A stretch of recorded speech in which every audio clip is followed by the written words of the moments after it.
Now that the week one games are in the books, you're going to hear a lot about the quarterbacks. Lamar Jackson, Russell Wilson, Kyler Murray, Aaron Rodgers. Strong statement games week one. And it's just assumed that the best quarterback's going to be the MVP.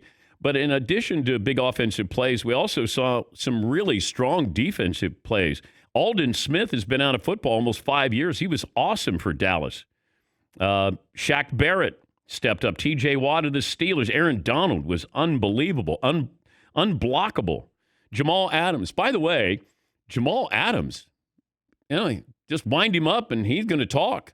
Get him out of New York. Now he says he never played on a team with a good quarterback or a good head coach. Now, he might be right, but I'm curious what he's going to say about Seattle when he leaves there in 3 years. Is he playing for a good head coach and a good quarterback? Because I'd say yes, you are. But Jamal Adams, who was great in that game against Atlanta, he was hitting everybody. He was hitting his own teammates. He just wanted to pop people. But we have not had a defensive player win MVP since 1986 when Lawrence Taylor did it. I don't know if there's going to be a defensive player who's ever going to get to the level of Lawrence Taylor and change the game.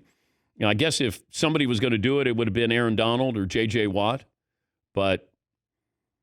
And since you give out Defensive Player of the Year, it feels like you're not going to put them in for Offensive Player of the Year. And it feels like the MVP is really the offensive MVP, and then you give out the defensive MVP. Yeah, McLevin. I don't like that there's also an Offensive Player of the Year. No, I don't know. That's so dumb, because that's just a way to spread the vote. Yes, it is.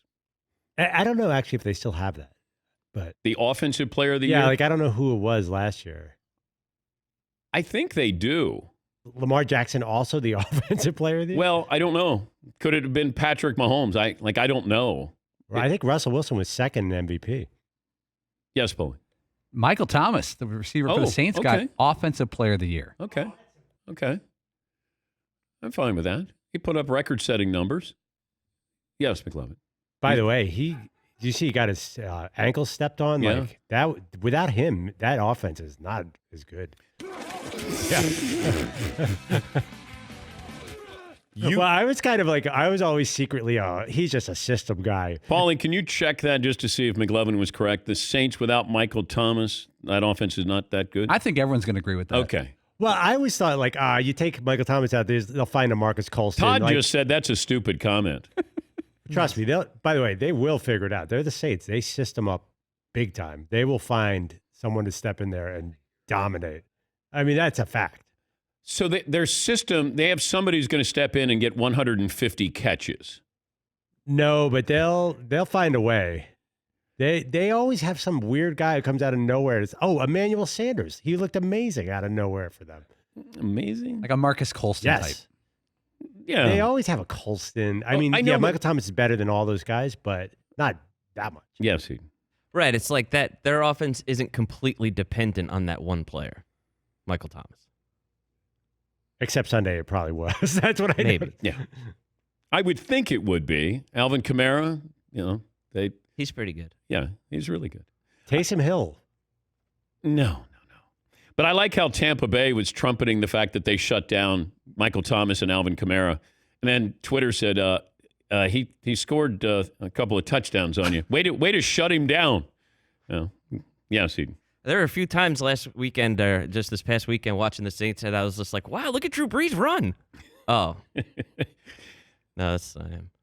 Yes, McLovin. I know I asked you this yesterday too. Any thoughts of a mulligan in the NFC with the way the Saints look good, the Packers it doesn't. look good? That's not the way it works. I made my pick. I stay with my pick. Seahawks defense. Oh wow, no. It's early.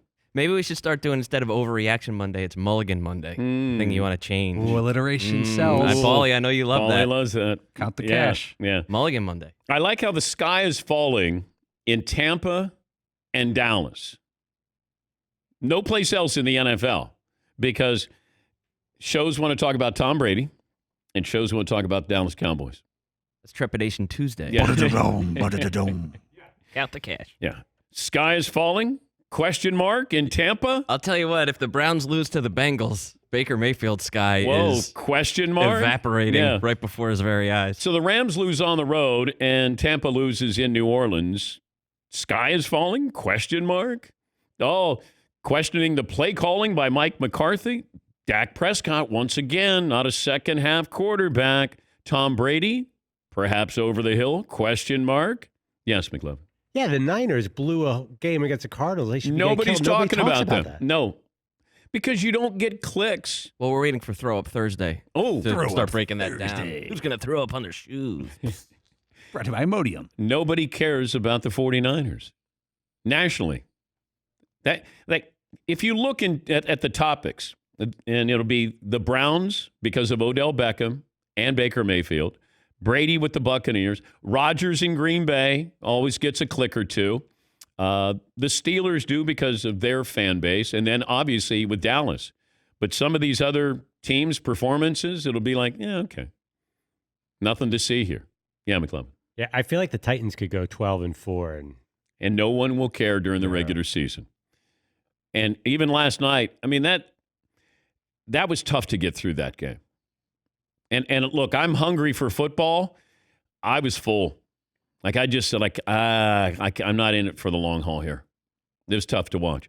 I know, I hear it from the Titan fans every time I say it. Look, you guys were wonderful during the playoffs, but you're a boring football team. You are. But Mike Vrabel probably loves it this way. It's just not exciting football. Yeah, McLeod. What about the Patriots? Where do they fall? They were a boring regular season team for a while with Brady there. They're exciting. To have Cam there, absolutely. But the actual game couldn't have been more boring. They just ran it every play. I know, but you're seeing Cam do things that Cam did before, and you were hoping that you got a chance to see that again. I mean, this guy's going to end up with probably 80 rushing touchdowns when it's all said and done. Right? I mean, and depending on how long he's able to play, plus when he gets down around inside the 5, and if there's a chance that he could be pitching it to somebody else, that ain't happening.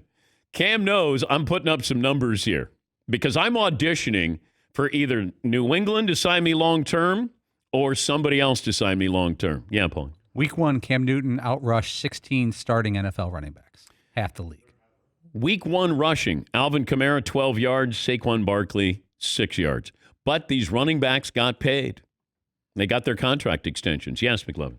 Watching the Patriots Dolphins, it was clear to everyone on TV that Cam Newton was going to run all those plays. The Dolphins looked like, oh my gosh, wait, what's this guy doing? It felt like they were watching last year's Patriots. They had 7 offensive linemen on one play. And then I think they had a tight end. Like, it couldn't have said run any louder. Cam could have gone to the line and go, I'm running. And Miami couldn't have been surprised. But I don't think it's sustainable, but it is fun to watch.